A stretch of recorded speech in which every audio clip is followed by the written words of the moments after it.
Bizim bugün okuyduğu ayetimiz del şunu mas halda mazamında halife boğan, yani urunbasar boğan, lekin urunbasarlık vazifesini ada qilmagan bir qavmninki ahvolini Alloh subhanahu va taolo bizga bayon qilib berish orqali ular tushgan xatolikqa bizning tushishimizdan bizni ogohlantiradi. Ma Allah'ın ayetini satılgadı. Ozgina pulga satib o'tadi. Bir qatimliq dasturxonga satib o'tadi. Bir qatimliq yaxshilikqa satib o'tadi. Satmaydigan odam asla satmaydi. O Peygamberimiz Muhammed Aleyhisselam bir qiyinchilik uchursa derhal namozga o'tiradi. Namozni ko'p o'qiydi. O namoz orqali energiya, kuch oladi. Demak, savrninki eng chong manbasi nima ekan? Alhamdulillah va salatu vassalamu ala rasulillah amma ba'd. Assalomu alaykum va rahmatullohi va barakatuh qarindoshlar. Biz bugun Allohning rahmati bilan Sura Baqara darsimizda davom qilamiz. Xaronlarda bo'lgandek ilgirki darsimizda biz insonninki salohiyati, vazifasini tushunib chiqqan edik. Ya'ni Alloh subhanahu va taolo Sura Baqaraniki biz ilgirki o'qigan darsimizda bizningki kim ekanligimizdan xabar bergan. Ya'ni xalifalikdan iborat, o'rinbosarlikdan iborat Allah'ın ko'rsatmasini, adolatini, hukmini mazmunni kengaytirish vazifasidan iborat bu vazifaninki bor ekanligini Alloh subhanahu va taolo bizga xabar bergan. Ondan keyin bu xalifalikdan iborat, o'rinbosarlikdan iborat bu vazifani ado qilish uchun insonda bo'lmasa bo'lmaydigan, insonni qimmatli qiladigan ilmdan iborat bu haqiqatninki naqadar muhim ekanligini, insonni yuqori ko'taradiganligini biz tunishib chiqqan edik. Hamda bizning bugun o'qiydigan oyatimiz del shuni mas holda mazamında xalifa bo'lgan, ya'ni o'rinbosar bo'lgan, lekin o'rinbosarlik vazifasini ado qilmagan bir qavmninki ahvolini Alloh subhanahu va taolo bizga bayon qilib berish orqali ular tushgan xatolikqa bizning tushishimizdan bizni ogohlantiradi. Xo'sh, unda bo'lsa biz darsimizni o'qiylik. Biz bugun 40-oyatdan boshlab 48-oyatgacha o'qiymiz. A'udhu billahi minash shaytonir rojim. Bismillahirrohmanirrohim. Ya bani İsrail ezkuru ni'mati allati en'amtu alaykum ve awfu bi'ahdi ufi bi'ahdikum ve iyyaya farhabun.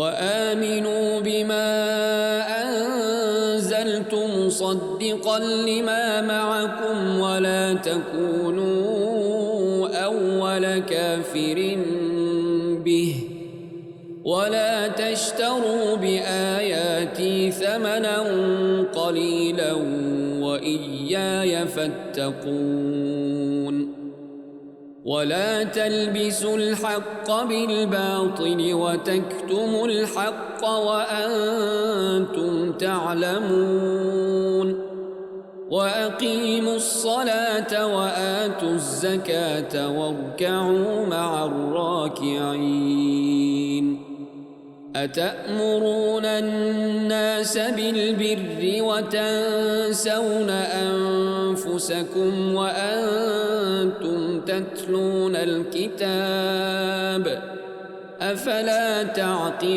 تعقلون واستعينوا بالصبر والصلاة وإنها لكبيرة إلا على الخاشعين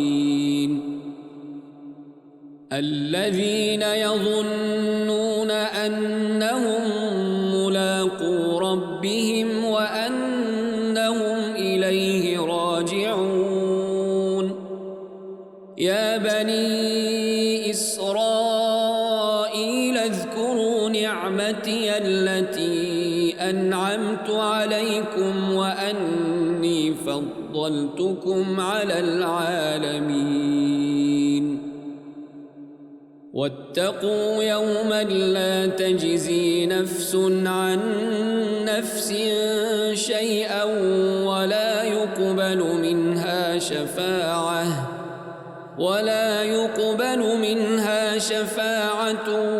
ولا يؤخذ منها عدل ولا هم ينصرون يا بني إسرائيل اذكروا نعمتي التي أنعمت عليكم وأوفوا بعهدي أوف بعهدكم وإياي فارهبون. Ey Bani İsrail dedi Allah subhanahu wa taala. İlgir ötken bir kavim var. O kavmin ismi Bani İsrail. Bani İsrail degan nima degan gap? İbron tilida İsra deganimiz abdu, ya'ni banda, qul degan ma'noda. İsrail olsa Allah degan manda. İsrail olsa Abdullah. Yani Allah'ın kulu, Allah'ın bendisi degan manda. Bani İsrail degancha Allah'ın kuluninki balları, evlatları degan manda. Yani Abdullah'ın evlatları degan manda. Bu Abdullah bilan bo'lgan maqsad kim o? Yaqub alayhissalom. Abdullah Yaqub alayhissalomninki laqami. Şu an Kur'an-ı Kerim'de Bani İsraillar deb kelsa, ha Yaqub alayhissalomning evlatları ekan deb tushunsanlar bo'ladi. Ey Bani İsraillar, ey Yaqub alayhissalomning evlatları, uzkuru ni'matiyallati an'amtu alaykum. Men sizlarga bergan ne'matni eslanglar.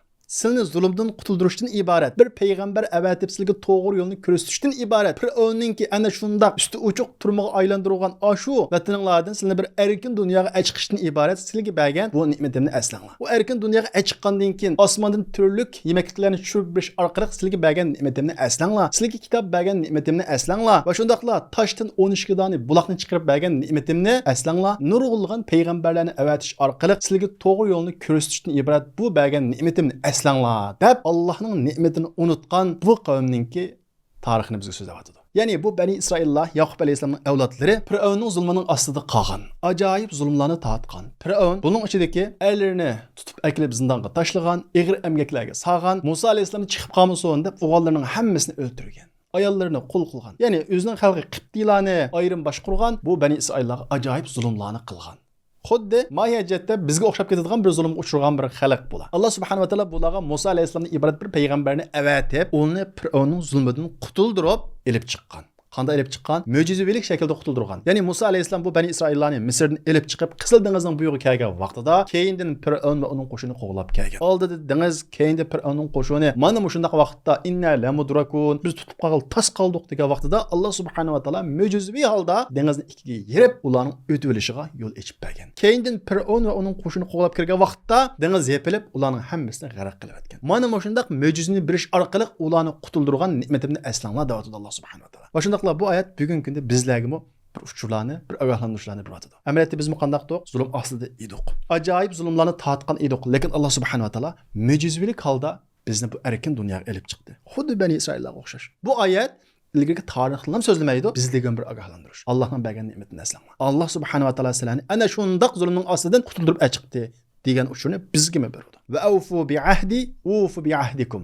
Ma bergan va'danglarga vafo qilinglar, men sizlarga bergan va'damga vafo qilaman deydi. Ya'ni Bani İsraillar zulm ostidagi vaqtda biz Allohga iymon aytamiz, payg'ambarga ergishimiz. Payg'ambar nimaga buyursa shuni qilamiz deb va'da bergan. Lekin ular erkin dunyoga chiqqandan keyin jahiliyat sistemiga o'xshash sistemni talab qilgan. Avuningni butu ekan, bizga bir but qilib bergan degan. Va shundaqla Musa alayhisalom ularga "Az zamin kirib urush qilinglar, zolim qarshi urush qilinglar, zaminingni ozod qilinglar" desa, sen Robbing bilan bir urush qilgin deb turvagan. Mana shundoq va'dalarga, ya'ni iymon aytishdan iborat, payg'ambarlarning ko'rsatmasiga bo'ysunishdan iborat va'dalarga amal qilmagan. Xuddi bugungi kunimizda vatanda nihoyatda taqvo, chet elga chiqqandan keyin Alloh subhanahu va taolo o'z zulmdan qutuldirgandan keyin iymondan yana olgan kishilarga o'xshash Bani İsraillarmi iymondan yana olgan va'dasida turmagan. Alloh subhanahu va taolo bu oyatda Bani İsraillarning voqeasini bizga bayon qilish orqali bizlarga shuni deyotdi. Vatanda bergan va'danglarni unutmanglar. Vatandan chiqqan niyatinglarni, g'oyanglarni unutmanglar deb bizni Alloh subhanahu va taolo ogohlantiryapti. Vaholanki biz ajoyib cho'ng g'oyalar bilan chiqdik. Ammo bugun kelgan vaqtimizda ko'pinchimiz g'oyamizdan chetib ketdik. G'oyamiz nihoyat kichiklab ketdi. Faqat o'zimizni ham o'ylaydigan holatga kelib qoldik. Vaholanki biz uchun nurg'un kishilar vatanda badal to'layapti. Biz uchun nurg'un kishilar jafo chekyapti. Hamda biz shularni ana shunday badal to'latkizib qo'yib Macet elde yani rahat ne din g'ami ne millat g'ami bu xil shaklda yashasak dal va'dasiga amal qilmagan Bani İsraillarning hech bir farqimiz bo'lmaydi. Alloh subhanahu va taolo bu oyat orqali bizlarni ogohlantiradi. Va awfu bi ahdi. Ana shu zulm ostidagi menga bergan va'danglarga vafo qilinglar. Awfu bi ahdikum. Men sizlarga bergan va'damga vafo qilaman. Ya'ni sizlarga yordam berishdan iborat, g'alaba nusrat ato qilishdan iborat, oxiratda bo'lsa jannatga kirgizishdan iborat va'damga amal qilaman. Deydi Alloh subhanahu. Bugungi kunda ko'pinchimiz qo'rqishamiz. Alloh subhanahu va taolo nimishqa bizga yordam bermaydi. Bu zulm davomlashyapti deb qo'rqishamiz. Amaliyotda biz nimish qilyapmiz? Biz qanchalik badal to'layapmiz? Biz Alloh subhanahu va taologa bergan va'damizda turyotamdik, qanchalik turyapmiz? Oldin biz o'zimizdan bir ahdisda turaylik, vafo qilaylik. Yordam berishdan iborat, nusratdan iborat, o'lgandan keyin jannatga kirgizishdan iborat bu va'damga vafo qilaman. Va iyaya farhabun. Faqat mendillam qo'rqinglar deydi. Allah subhanahu wa ta'ala bu ayet orqali insonning vazifasini unutish sabablariga ishorat qiladi. Inson nima uchun bir kishilik bo'lib qoladi? Nima uchun majburiyatini unutadi? Nima uchun shu zulm ostida bergan va'dalarini yenib oladi yoki u va'dalarga vafo qilmaydi? Qo'rqqanlik uchun. Nimadan qo'rqqanlik uchun? Ya bir ishlar bo'lib qolamidi deb qo'rqqanlik uchun. Zolimdan qo'rqqanlik uchun yoki rizqidan qo'rqqanlik uchun men undaq qilmasam, mundaq qilmasam, u ishni desam, bu ishni desam, jirimni qanday boqaman, bundan keyin bolalarim qanday yashaydi deb bu g'oyalardan faqat o'zining o'ylaganligi uchun u vazifasini, u majburiyatini, u va'dasini unutdi. Allah subhanahu wa ta'ala bu oyatda va iyaya farhabun. Mendan qo'rqinglar, rizqinglardan qo'rqmanglar, zolimlardan qo'rqmanglar, mendan qo'rqinglar. Bu orqali sizlar va'danglarga vafo qila olasizlar deydi. Demak Allah subhanahu wa ta'ala va'damizni turolmasligimizningki hal qilish yo'lini ko'rsatib qo'ydi. U bo'lsa qaysi? Faqat va faqat Allohdan qo'rqish. Ya'ni bizning qalbimiz Allohga bog'langan vaqtda, mayli rizq masalasida bo'lsin, mayli har qanday bir xeyim xatar masalasida bo'lsin, biz oldimizga qarab ma'laymiz, g'oyamizni unutmaymiz. Vaholanki biz rizqimizdan, ya'ni bir narsani ensirgil tutsak, g'oyamizni unutmaymiz. O'zimizning hayotini o'ylaydigan, mana shundaq va'dasiga vafo qilmagan, Alloh bergan ne'matni unutgan, tuzkur Bani Isroillarga o'xshash bo'lib qolamiz. Alloh subhanahu wa ta'ala keyingi oyatda va aminu bima anzaltu musaddiqan lima ma'akum va la takunu awwala kafirin bih. Ey Bani Isroillar, ey Yaqub alayhisolamning avlodlari, sizdagi u Tavratni tasdiqlaydigan Qur'on Karimga iymon aytinglar. Va la takunu awwala kafirin bih. O Qur'on Karimga tunjulab, birinjulab kafir bo'lgan kishilardan bulab qolmanglar. Nima uchun birinjilab dedi Alloh subhanahu va taolo? O Tavrat berilgan kishilar, Yahudiylar, Bani Isroillar payg'ambarimiz Muhammad alayhisolamning oxirgi payg'ambar ekanligini Tavratdagi ma'lumotlar orqali biletdi. Bunda bilib turib tunjulab sizlar kafir bo'lmanglar. Amaliyat sizlar tunjulab iymon etishinglar kerak edi, lekin sizlar ba'zi bir manfaat sababli iymon etmayapsizlar. Bunda qilmanglar dedi Alloh subhanahu va taolo. Va la tashtaru bi ayati thamanan qalila. Mening oyatimni ozg'ina pulga setib etmanglar dedi Alloh subhanahu va taolo. Allah subhanahu wa ta'alaning oyatlarini ozg'ina pulga setish qandoq bo'ladi? Allohning hukmini ko'rsatmasini har qanday bir dunyo manfaati uchun qurbon qilib etsak, bu Allah subhanahu wa ta'alaning oyatini satgan bo'lamiz. Masalan, so'z setiqda ma'lum foydadan quruq qolmay deb Allah subhanahu wa ta'alaninki rostchil bo'linglar degan bu oyatini setib, azroq foydani oldikmi? Shu foydaga, shu pulga Allohning u rostchil bo'linglar degan ko'rsatmasini setib o'tgan bo'lamiz. Allah subhanahu wa ta'ala jazoniga yaqinlashmanglar, jazoni yemanglar degan bo'lsa, biz azroq manfaat deb uy olay, mashina olay deb usum bilan jazoni olashdiqmi? Shu mashinaga, shu uyga Allohning oyatini setib o'tgan bo'lamiz. Va shundaqla olimlar, diniy yetakchilar bir haqiqatim silingan dasturxonni deb yoki keladigan ma'lum manfaatni deb Allohning oyatini yushirdimi yoki to'lg'idimi yoki shu yaxshilik qilgan odamningki ziddiga chiqib qoldigan bir hukmni maxfiy tutdimi, uningga demadimi yoki o'zgartdimi, u odam shu dasturxonga yoki shu boydan, shu kishidan keladigan ma'lum manfaat uchun Allohning oyatini setib o'tgan bo'ladi. Yahudiylar, Bani Isroillar nima uchun payg'ambarimiz Muhammad alayhisolamga ishonmagan? Tavratda vaholanki aniq tursa, oxirgi payg'ambarning sifatlari, ular payg'ambarimiz Muhammad alayhisolamni xuddi o'zining bolalarini tunugandek tunib turib, nima uchun inkor qilgan? Chunki Yahudiyaning olimlariga kishilar sadiqa beratdi, zakot beratdi, ularning o'rni batdi, inovat batdi. Payg'ambarimiz Muhammad alayhisolamga ishonsa, kishilar ularga sadiqa bermaydi. Jamiyatdagi o'rni burunqidek diniy, dohiylik o'rniga chiqolmaydi, chunki Rasulullohga agasiz bo'ladi. Mana shunday manfaat sababli ular o'zlarining kitobidagi Allohning haqiqat bo'lgan so'zlarini yushirgan. Bu sababli Alloh subhanahu va taolo va la tashtaru bi ayati thamanan qalila. Ma dunyodagi ozg'ina manfaat bo'lgan, pul bo'lgan, inovat bo'lgan, obro'yin deb Allohning oyatini qurbon qilmanglar. Yushirmanglar dedi. Bugungi kunimizda buning misollari ba'zi ko'plab qoladi. Masalan, ba'zi qarindoshlarimiz, bay qarindoshlarimiz ba'zi ahlilarga dostxon soladi, yaxshilik qiladi, sadiq qiladi, va yoki zakot beradi, va yoki tijoratga shirak qilib qo'yadi. Ondan keyin uningdan ma'lum bir ishni so'raydi. Bu ish islomda cheklangan bir ish. Ahli ilmi, diniy odam mana shu vaqtda cho'ng bir imtihonga duch kelgan bo'ladi. Uningdan keladigan manfaat, yaxshilikni deb Allohning oyati uchiq demdi. Qarindishim, menga yaxshilik qildingiz, lekin ma ishingiz xato diyalamdi yoki diyamamdi. Agar shunda diyamasa, bu odam shu keladigan manfaatga, yaxshilikqa Allohning oyatini setib o'tgan bo'ladi. Qurbon qilgan bo'ladi. Bu intayin xatarlik bir ahvol. Bani Isroillar dal mushundaq qiladi. Mushundaq qilganligi sababli Allohning la'natiga uchrab ketgan, zimindagi xalifalik salohiyatidan mahrum bo'lgan. Alloh subhanahu va taolo uningdan keyin va iyaya fattaqun. Mendan qo'rqinglar dedi. Inson nima uchun Allohning oyatini ozgina pulga sotadi? Qo'rqqanligi uchun.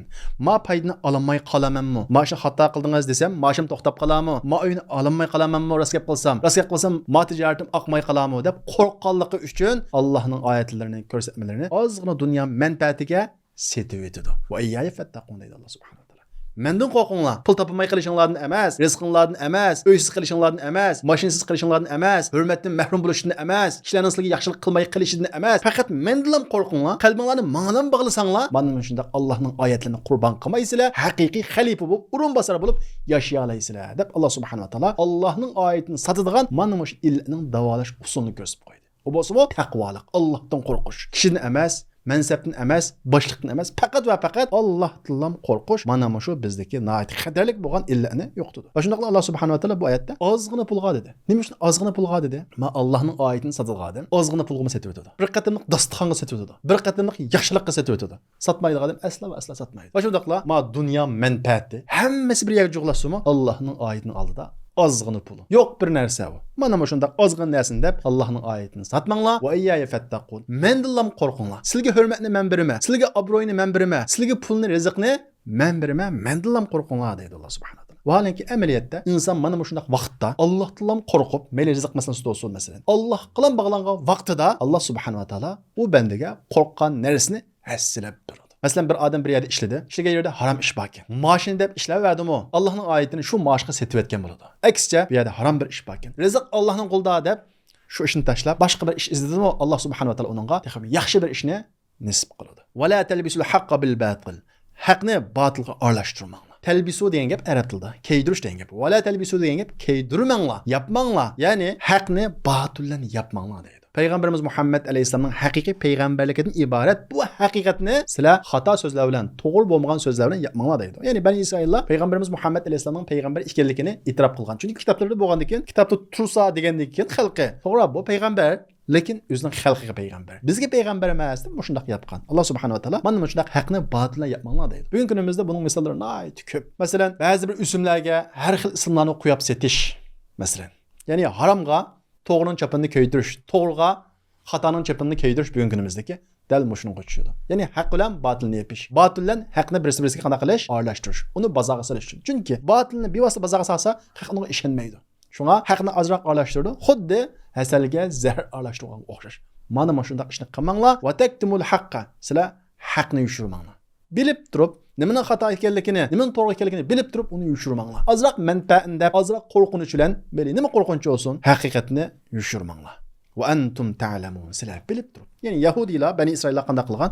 Payg'ambarimiz Muhammad alayhisalom payg'ambar ekanligini bilib turib, haqiqatni botilga aralashtirgan. Shundaqla payg'ambarimiz Muhammad alayhisalom haqiqiy oxirgi payg'ambar ekanligini, butun insoniyatga avatilgan payg'ambar ekanligini yushirgan. Vaholanki ular uni bilibdi. Nima uchun shunday qilgan? Bayindagimizdek, mansibining qo'ldan ketib qilishidan, zakotning, sadiqning ularga kelmasligidan, shundaqla jamiyatdagi o'rnining qo'ldan ketib qilishidan qo'rqib, ana shunday qilgan. Alloh subhanahu va taolo bu oyatlar orqali bizlarga ogohlantirish beradi. Ana shunday dunyo manfaatiga haqiqat duch kelib qolsa, hargiz uni qanday qilmanglar, setib etmanglar, haqiqat bilan botilni bir-birisiga aralashtirmanglar, xatosini xato, to'g'rini to'g'ri denglar, haqiqatni yushirmanglar, sizlar bilib turib deydi. Chunki bir ishni bilib turib qilganning gunohi nihoyat og'ir. Xo'sh, unda bo'lsa, haqiqatni yushirmaslikniki, bizning zinimiz bo'lib qolgan taqdirdami? To'g'ri xatoni aralashtirmaslikniki, Alloh taolaning oyatini ozgina pulga setib etmaslikniki usuli qaysi? Qanday qilib mujohidni o'zimizni kuchlantira olamiz? Alloh subhanahu va taolo uning yo'lini ko'rsatib qo'ydi. Va aqimus solat. Namozni sizlar o'lchamlik o'qinglar. Ta'dil arkon bilan o'qinglar. Kunda 5 qatim Alloh bilan uchrashinglar. Mana shunday qilsanglar, sizlar haqiqatni yushirmaysizlar. Haqiqat o'zingizning zini kelib qolgan vaqtidami, sizlar Alloh bilan uchrashib turgan vaqtda Allohdan qo'rqib, u haqiqatni yushirmaysizlar.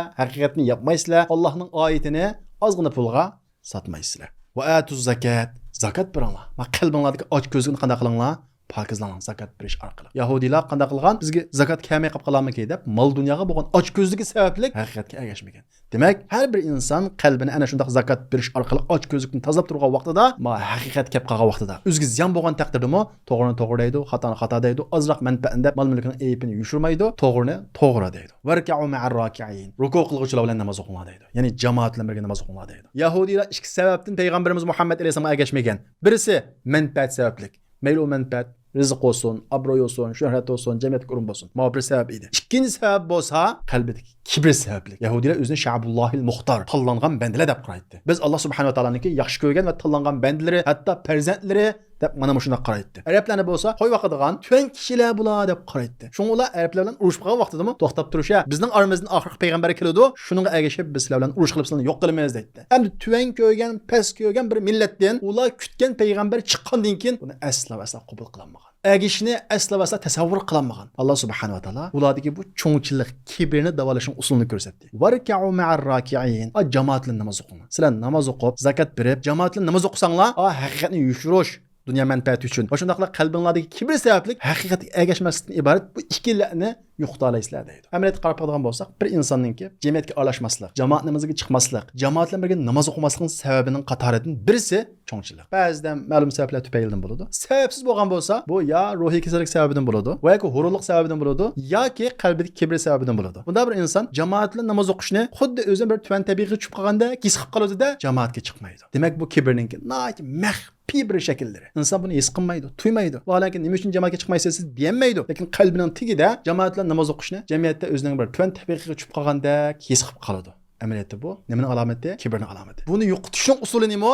Şu jamoat bilan birga namoz o'qish. Jamoat bilan namoz o'qish qalbni, kibrni tozalashning eng unumli usuli. Chunki biz jamoat bilan namoz o'qigan vaqtimizda millionermi o'xshash shaklda turadi bir sapda. Faqirmi o'xshash, boymi o'xshash, olimmi o'xshash, hammamiz o'xshash baravar turadi. Bu baravarlik tuyg'usi insondagi kibrini, o'zini farqli ko'rishdan iborat bu yushun kibrini yo'qotadi. Shunga o'zimizni tekshirib, jamoatga chiqmaslik sababi zodi nima? Bu vaqtda bir o'yinlab, o'zimizni sal tushib ketgandek bir his qilib qoldigan sabab bilan jamoatga chiqmagan bo'lsak, yoki o'zimizni bir farqli ko'rib jamoatga chiqmagan bo'lsak, darhol Allohga tavba qilib, varka'u ma'ar raki'in, ruku qilguvchilar bilan, ya'ni jamoat bilan namoz o'qinglar degan bu oyatga amal qilish orqali qalbimizni kibrni tozalashimiz kerak. Unda bo'lmasa ahvolimiz Bani Isroillarga o'xshash bo'lib qoladi. Ondan keyin Alloh subhanahu va taolo atamuruna an-nasa bil birri va tansawna anfusakum va antum tatlunal kitab afala ta'qilun. Sizlar kishilarni yaxshilikqa buyurib, o'zinglarni unutib qolamsizlar. Holbuki sizlar kitobni, ya'ni Tavrotni o'qib turibsizlar. Afala ta'qilun. Aqlinglarni ishlatmamsizlar deydi. Ya'ni Yahudiylar ba'zi bir arablarga, ya'ni tuqqanlarga, arablardan bo'lgan tuqqanlarga Muhammad oxirgi payg'ambar juma, uningga ergashinglar. Ching turinglar deydi. Lekin o'zi ergashmaydi. Nimishqa? Bu oyatning sabablar orqali. Alloh subhanahu va taolo bu oyat orqali sizlar boshqalarni ana shunday Muhammadga ergashinglar deysizlar, lekin o'zinglarni unutib qolasizlar. Vaholanki sizlar Tavrotni o'qib turibsizlar, o payg'ambarning sifatlarini ko'rib turibsizlar. Afala taqilun. Aqlinglarni ishlatmamsizlar deydi. Alloh subhanahu va taolo nima uchun kofir bo'lasizlar demadi. Aqlinglarni ishlatmamsizlar deydi. Bir odamning haqiqat yo'lini ko'rib turib, o'zi qilmay, boshqalarni buyurib qo'yishi bu nihoyat bir dudlik. Bunun cho'ng aqlsizlik yo'q. Chunki bir foydani ko'rib o'zi olmaydi, boshqalarni boshlab qo'ydi. Bu bir dötlük. Aqlingni ishlatmamsizlar. Sizlar bu hisob kitobingizda nihoyat bir xatolik va sizlar bir dötlükning bor deb Alloh subhanahu va taolo ogohlantirish beryapti. Va shundaqla bu oyat bugungi kunimizda bizga o'xshash so'zluguvchilarga, olimlarga ajoyib cho'ng bir ogohlantirishni beradi. Biz kishilarni yaxshilikqa buyuramiz, yomonlikni to'samiz. Hamda o'zimiz shu ishni qilib qolsak, kishilarning dinga bo'lgan ishonchini urug'imizda u chaqda biz eng cho'ng xiyonatkor bo'lib qolamiz. Shuning uchun imkonimizning yetishicha diniy sohadagi kishilar, da'vatchilar, olimlar o'zi boshlamchi bo'lib, yaxshilarni eng avval o'zi burun qilishi kerak. Vasta'inu bis-sabri was-salah va innaha lakabiratun illa 'alal khashi'in. Sizlar sabr bilan va namoz bilan yordam talab qilinglar deydi. Alloh subhanahu va taolo yuqorida qarab baqadigan bo'lsak, jamiyatdagi urun sabablik, mol dunyo sabablik, yuz obro'y sabablik haqqa ergashmagan Bani Isroillarning ahvolini bizga bayon qildi. Ya'ni ey musulmonlar, sizlar haqiqatga ergashish yo'lida yüz obro'y, mansab, shuhrat, mol dunyodan ayirib qilishlik bu sinoqqa duch kelgan bo'lsanglar, buni yengolmay qolgan bo'lsanglar, sabr bilan, chidamchanlik bilan Allohdan yordam tilanglar deydi. Ya'ni sabr degan insonning ichidagi bir xil energiya. Bu bir kuch. Buning bilan xil bir yerga bog'liq bo'ladi. Lekin bu kuchmi, bu sabrmi ma'lum bir yerga vaqtda qiladi, tugaydi. Undan keyin qanday qilamiz? Sirtqi, cheksiz kuch manbasi bo'lgan Allohga bog'lanamiz. Nima orqali? Namoz orqali. Was-salat, namozdan yordam talab qilinglar deydi. Demak, ana shunda haqiqatni qabul qilish yo'lida ba'zi bir sinoqlarga duch kelgan bo'lsak, mol dunyosini, yuz obro'sini, shuhratdan ayirib qilishni o'xshash mushunaq sinoqlarga duch kelgan bo'lsak, o'zimiz qattiq sabr qilamiz. Bulanmag'ili qopqa vaqtimizda namozni ko'p o'qish orqali, cheksiz kuch manbasi bo'lgan Allohga namoz orqali ulanish orqali sabr qilamiz. Shu payg'ambarimiz Muhammad alayhisalom bir qiyinchilik uchursa, darhol namozga o'tiradi. Namozni ko'p o'qiydi. U namoz orqali energiya, kuch oladi. Demak, sabrningki eng chong manbasi nima ekan? Namoz ekan. Har qanday bir qiyinchilik quchgan vaqtimizda qattiq sabr qilaylik. Bulanmag'ili qopqa vaqtimizda namozni ko'paytiraylik. Nafl namozni ko'p o'qiylik. Va innaha lakabiratun illa 'alal khashi'in. Haqiqatan namoz qalbida xushu bo'lgan odamga ig'ir kelmaydi, undan boshqasiga ig'ir keladi. Namozning ig'ir kirish masalasi badandagi masala emas. U nafsdagi masala. Chunki inson xili uzun yo'llarga piyoda mang'alaydi, hatto chiniqish o'ylarida soat-soatlab ig'irlik narsalarni ko'taralaydi, chiniqalaydi, ammo namoz kelgan vaqtda ig'ir keladi. Namazdan bedeningiz ig'ir kelmadi.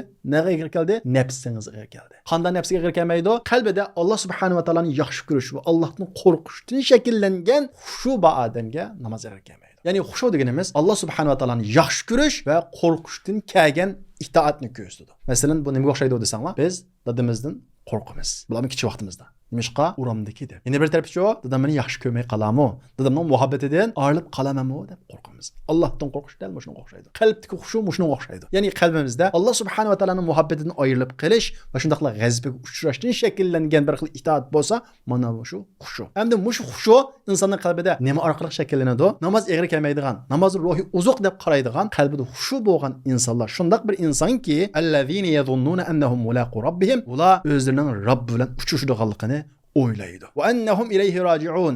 Haqiqatan u Allohga qaytadiganligini o'ylaydi. Ya'ni qalbimizda muhabbat va qo'rqinchdan kelgan itoatning shakllanishi uchun birinchi qilib nima qilishimiz kerak ekan? Alloh bilan uchrashadiganligimizni esimizdan chiqarmasligimiz kerak. Qaysi birimiz o'lmaymiz, hammamiz o'lamiz.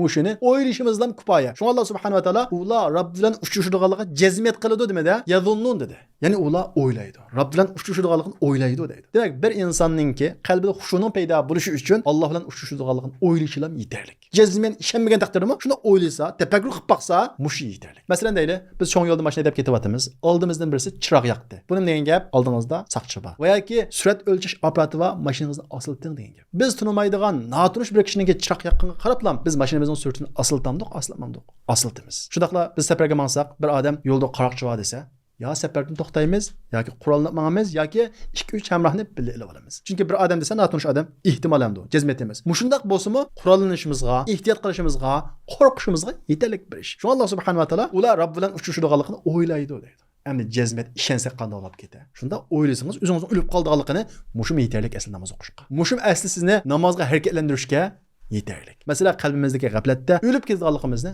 unutganligimizda. Va annahum ilayhi raji'un. Va ular Robbiga qaytadiganligini o'ylaydi. Ya'ni hammamiz qochib qutulmaymiz-ku, hammamiz o'lamiz-ku. Aslida shuni o'ylagan bo'lsaqlam, namozga harakatlantirishga yetadi. Namoz egri kelmaydigan bir kuchni bizga beradi. Demak, Alloh subhanahu va taolo bu oyatda namoz egri kelmaydigan bir holatga o'tishning usulini bizga ko'rsatib qo'ydi. Qalbimizda xushu, ya'ni Allohdan qo'rqish va muhabbatdan kelgan itoatning yo'lini bizga ko'rsatib qo'ydi. Ondan Allah subhanahu wa ta'ala, ya bani İsrail ezkuru ni'mati allati an'amtu alaykum. Ey bani İsrail, ey Yahudilar, ey Yaqub alayhisolamning avlodlari, men sizlarga bergan ne'matimni eslanglar dedi. Allah subhanahu wa ta'ala beshidimi degan, oxirdimi dedi.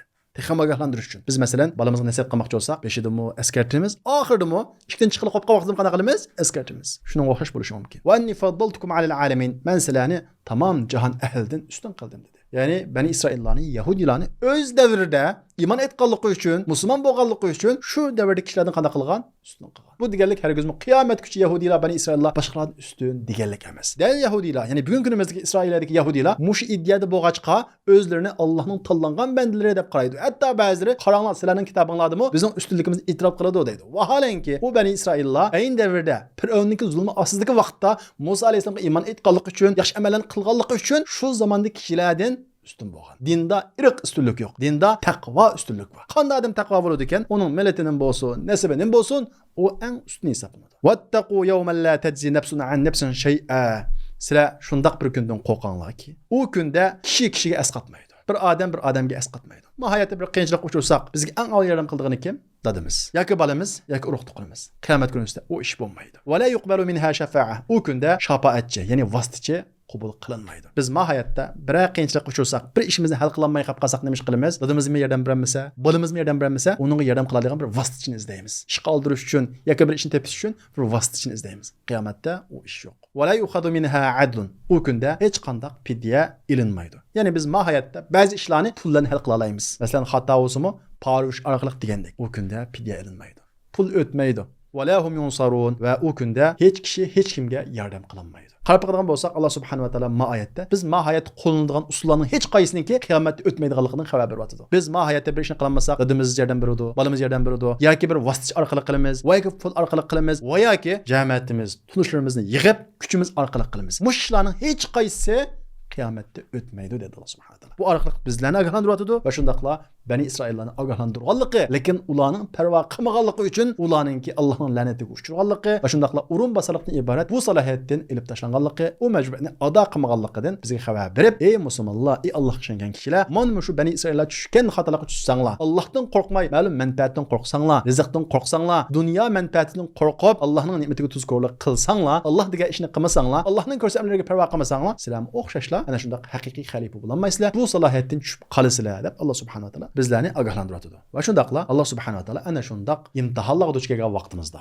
dunyo manfaatidan ayrilishga o'xshash va shundaqla dunyo manfaati bilan Alloh subhanahu va taoloning oyatininki duch kelib qilishga o'xshash, dunyo manfaati bilan bizning zinimiz qilib qilgan bir ish bilan yolg'onchilik va shunga o'xshagan Alloh subhanahu va taoloning cheklimlariga o'xshash bu shundaq ishlarga duch kelib qolgan vaqtimizda uningga qanday taqobil turish, bu jihatda o'zimizning ruhini, iymonini qanday kuchlantirishning yo'llarini ko'rsatib qo'ydi.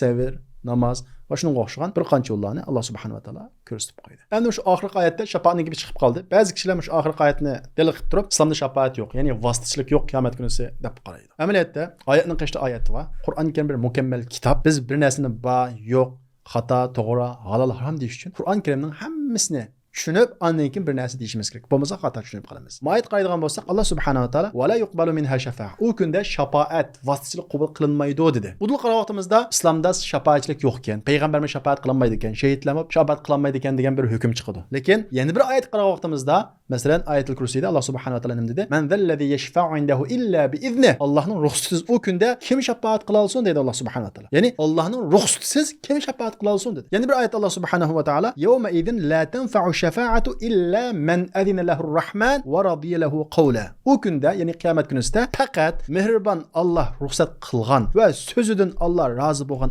odamga shafaat foyda qiladi.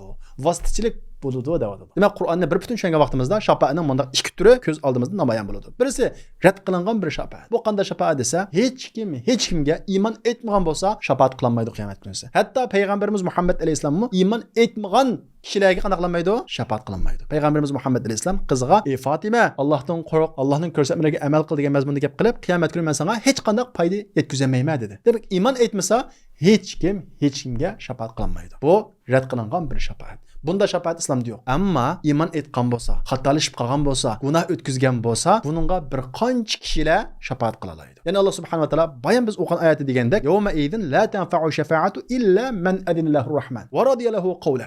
Ikki shart bilan shafaat bor.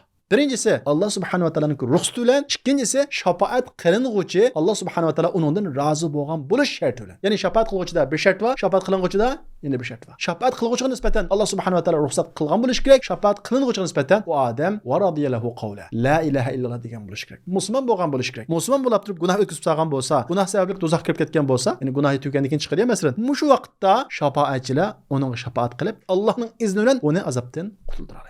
Xo'sh, unda bo'lsa, shafaat qilgan kishilar kim? Buni qisqa deb o'tsak, birinchidan payg'ambar va boshqa payg'ambarlar. Payg'ambarimiz Muhammad alayhisalom o'zining ummatiga ikki xil shaklda shafaat qiladi. Birinchisi shafaatul kubro, buyuk shafaat. Bu qachon bo'ladi? Qiyomat kuni hisob maydonida hammamiz yig'ilib, habisib ketgan vaqtida, chidayolmagan vaqtimizda payg'ambarimiz Muhammad alayhisalom Allohga duo qilib, "Ey Alloh, mening ummatimdan hisobni balduroq olsang" deb Allohga duo qilib, mana bu shundoq shafaat qiladi. Bizni u dahshatli kundagi azobdan qutuldiradi. Ikkinchisi bo'lsa, payg'ambarimiz Muhammad alayhisalomningki o'zining ummatiga qilgan shafaati. Ya'ni biz xatolar o'tkazib solgan bo'lsak, payg'ambarimiz Muhammad alayhisalom Allohdan so'rab bizni do'zaxdan chiqib oldigan shafaat Alloh ruxsat qilgan vaqtda, ondan keyin ro'yobga chiqadigan shafaat. Uchinchisi farishtalar shafaat qila oladi masalan.